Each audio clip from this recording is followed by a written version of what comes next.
Hello, welcome back to Teen Story Share. I promised you something rather creepy and Halloween-like for this month's story, and I've settled on Silver in the Blood by Jessica Day George. And I'm just going to read the description from the front of the book because I think this does the best job of explaining it. As debutantes in 1890s New York City, cousins Dacia and Lou knew little about their mysterious Romanian relatives, the Florescus. Now, upon turning 17, the girls must journey to Romania to meet their cousins and their tyrant of a grandmother, and learn the secrets of their family, secrets spoken of in whispers, known only as the claw, the wing, and the smoke.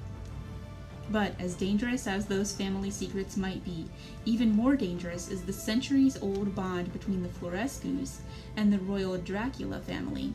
It seems that it's time for Dacia and Lou to give up their life in New York City society and take their place among the loyal servants of the Draculas. An inheritance more treacherous than the girls ever could have imagined.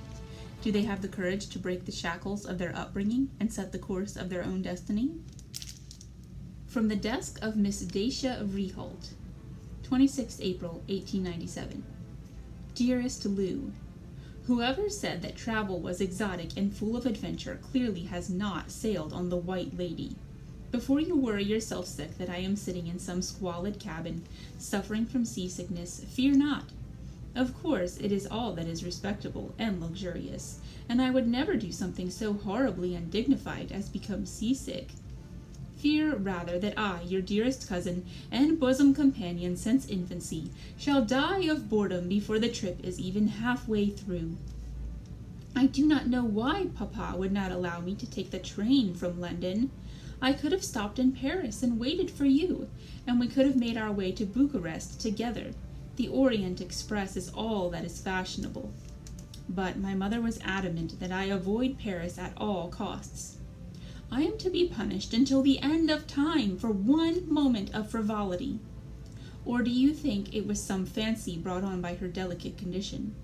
She couldn't possibly know that William Carver is spending the summer in Paris, could she? I certainly didn't tell her. I have been dying to see Paris, and I could have gone shopping with you besides. Aunt Kate reminds me endlessly that Bucharest is the little Paris, and that should be good enough for me. But I disagree. Why limit myself to the little Paris when I could have seen the larger one? And thus far there is nothing to see but ocean, and no shopping, and no Will Carver or any reasonable substitute. I am becoming most disagreeable. Aunt Kate is threatening to lock me in my cabin if I do not shake off my mood, as she calls it. She has yet to see me in a true mood, dare I say. Much more of this, and I shall descend into a despair so black that no amount of elegant dinners in the dining room or walks along the ship's promenade to take the air will bring me out of it. Unless, of course, we are attacked by pirates. Young, dashing pirates. Will Carver would look very handsome in pirate costume, don't you think, Lou? Oh, you are too far away to ask. Dear Lou, the other thing that is missing is you. If you were here, this would be far more bearable. I shall console myself that one of us shall see Paris, the real Paris, and that soon we will be reunited, even if it is in a strange place. And I shan't even be able to send this letter until we reach land, which I pray is soon. Much, much love, D. Romania. Dacia picked up her book and put it down again. It was good, but rather lurid, with a ghost haunting some young woman trapped in a castle in Yorkshire. She'd bought it on her last day in England and just couldn't summon the energy to finish it. Aunt Kate kept accusing her of pouting, but pouting was the furthest thing from her mind. She hated to admit it, even to Lou, but Dacia was worried. Worrying was not something that she did a great deal. Dacia was who she was, and she made no apologies for it. One didn't get to be the most widely admired young lady in fashionable New York by apologizing or worrying. She knew the boundaries of good taste, and she never crossed them. Or at least she had never crossed them before she went to London, met Lord Johnny, and nearly ruined everything. And now she was restless and worried. Restlessness was something she knew well. She had felt this same restlessness all her life. But worried was a different matter. She knew that her mother would scream and shout and confine her to her room when she got home, but she didn't know when that would be. What Dacia feared more was that her mother would make Dacia stay in Romania for years, cut off from real society as punishment. Romania was hardly a backwater, nor would Dacia be living alone in some hut. Bucharest was indeed fashionable, and her mother's family was extremely wealthy. Dacia had scores of aunts, uncles, and cousins there, so she would hardly pine for company. But to be trapped there for years, it could not be contemplated. And how much trouble was she in, really? Would her parents see temporary exile as punishment enough, or would they take stronger measures when she returned to New York? They knew everything, of course. Aunt Kate had sent a telegram immediately, and her mother's answering telegram had resulted in Dacia being hustled onto that dreadful ship. It was only by the sheerest luck that she had managed to break away from Aunt Kate to duck into a bookstore and buy the first 2 novels that she laid eyes on. Aunt Kate had decided not to add this to Dacia's list of crimes, however, when she came to the realization that a bored Dacia with nothing to do or read on a long journey would make life hell for her aunt. Or more of a hell than her aunt was already suffering. And that was the other thing that worried Dacia. She had looked forward to visiting Romania all her life. The journey had been dangled before her like a treat for, when she was old enough, for as long as she could remember. It had never been clear when that would be, until gossip indicated that Will Carver had asked his grandmother for her sapphire engagement ring. There was no other young lady in New York he might offer it to but Dacia. But even before he had the chance, Aunt Kate whisked her away to England to acquire some polish before meeting Lou and Lou's parents in Bucharest. To travel the world with Aunt Kate had been even more appealing to Dacia than receiving Will Carver's proposal. But now that Dacia was in disgrace, Aunt Kate was talking of their journey as though it were a punishment instead of a reward. 3 months had become 6, so that they could stay for Christmas, and Aunt Kate had begun to hint that even 6 months might not be long enough to mend Dacia's wild ways.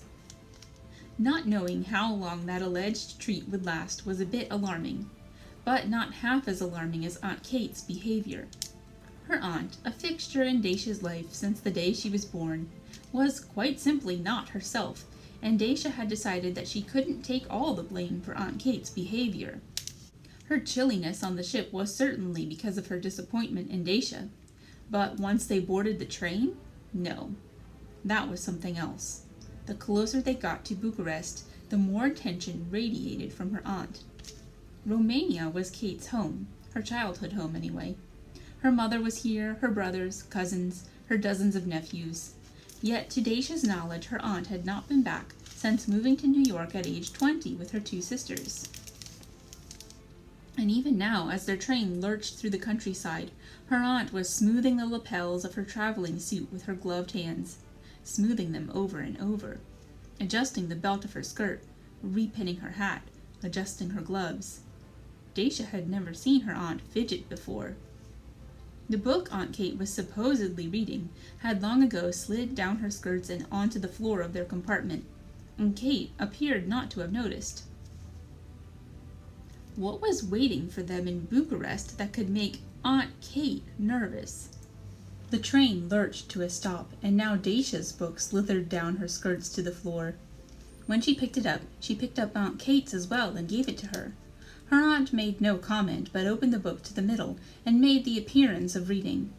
Dacia watched her aunt over the top of her own novel, and saw that Kate didn't turn the page, or move her eyes at all, just stared blindly at the words until the train started up again.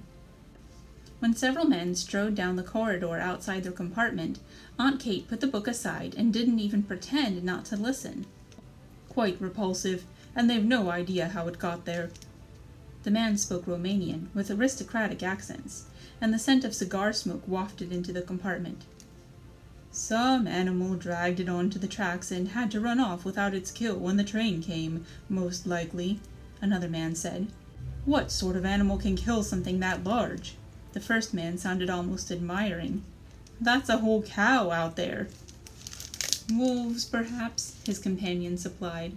They hunt in packs, you know. Dacia wrinkled her nose, but quickly unwrinkled it when she saw Aunt Kate's face. Rather than being mildly disgusted, her aunt had gone quite white. The train had just reached its normal speed when it slowed again. The only good news was that this time it didn't stop, but continued crawling along as though it might have to call a halt at any moment. Dacia sighed.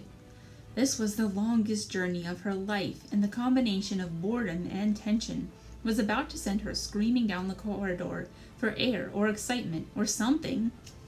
How did one write a travel journal that would be even remotely interesting to readers? The only thing of note that Dacia had to look at was Aunt Kate's taut mouth, and it was only notable to her, not to mention extremely worrisome. The shade was down over the window to the corridor, but it didn't quite meet the window frame. Through that crack, Dacia saw the red and gold livery of a train conductor, and made an abrupt decision. Without asking permission, she tossed aside her book, leaped up, and opened the door into the corridor. "Hello there!" she practically shouted in English, momentarily forgetting her Romanian. The conductor jumped, startled by her sudden greeting. "Good evening, miss," he said in Romanian, tipping his cap. Dacia gathered herself to answer in that language. "What seems to be the problem, if I may ask? We are going dreadfully slowly. Not something wrong with the train, is there?" Dacia knew she was babbling and forced herself to stop. "Not at all, miss." He gave her a rueful smile. "Just some pests bothering the train." Some pests? She looked down. She could not abide mice. She had had a spirited argument with Lord Johnny back in London that this was neither a sign of squeamishness nor cowardice, but merely practicality on the part of one who had to wear a great many long skirts and petticoats. "A pack of wolves, miss. They're running alongside the tracks, and sometimes they dart across, like they're daring each other to play with the train. The driver slowed down so he wouldn't hit any of them, thinks it's bad luck. I say that's one less dumb animal in the world, and who cares?" He shrugged. "Now they've gone and left something unpleasant on the tracks, the filthy beasts." "What a completely appalling attitude," Aunt Kate said coldly. She had risen and was looming over Dacia's shoulder. The conductor stared past Dacia at Aunt Kate as if he'd seen a ghost. He made a weird little noise in his throat that might have been a whimper. "Wolves are not only far smarter than you think, they are far smarter than you," Aunt Kate snapped at the man. Then she latched onto Dacia's elbow and pulled her niece inside the compartment, locking the door behind them. Aunt Kate settled herself back in her seat with a small huffing noise and picked up her book again. "Don't fraternize with the staff, Dacia. It's common." "Asking after problems with the train isn't fraternizing with the staff.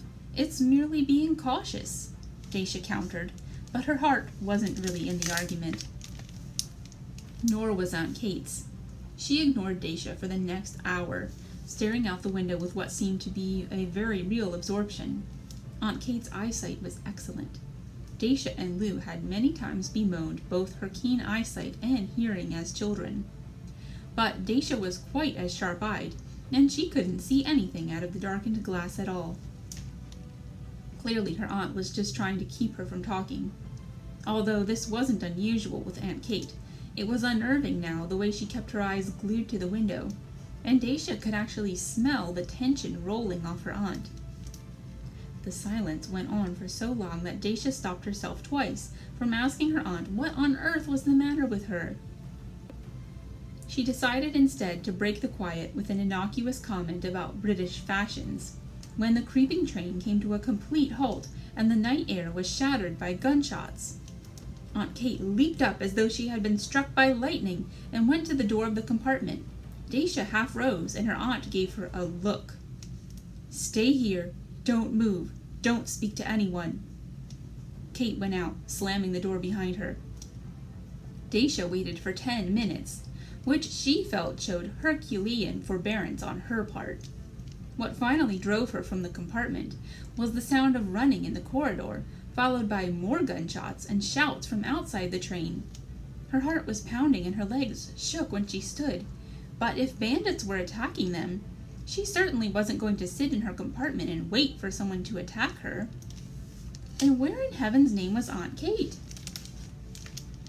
The corridor was eerily silent. The shades of every other compartment were closed, and the train seemed almost abandoned.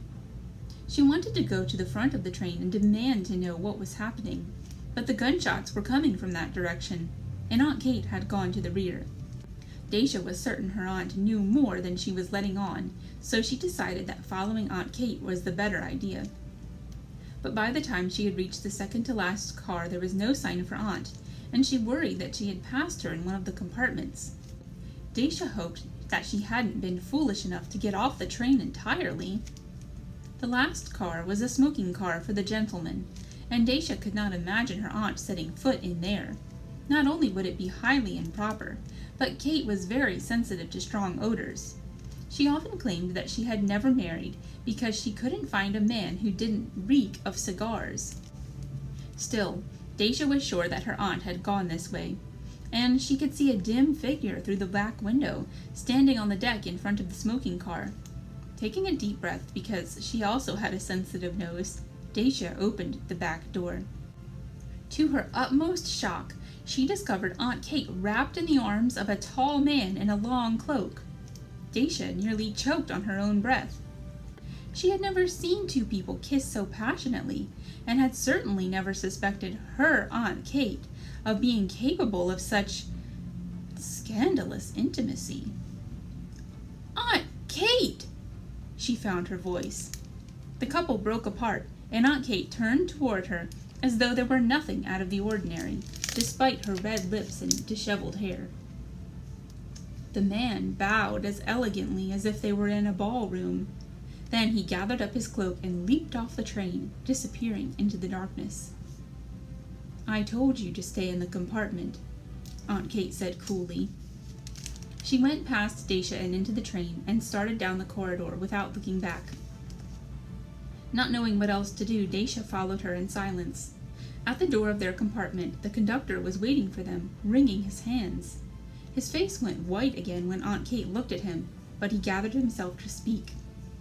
"You have to put a stop to this, Doamna Mea," the man said, with respect and even a little fear. Dacia could hardly blame him, but she did think it was a bit much to address her aunt as "my lady." "They were only paying tribute," Aunt Kate said, her tone even icier than before. "They have our attention, and are done now." The man began to babble his thanks, but Aunt Kate ignored him as she went into the compartment. As they sat down and took up their books again, Aunt Kate leveled one of her sternest looks at Dacia. "Don't ever disobey me again," she said.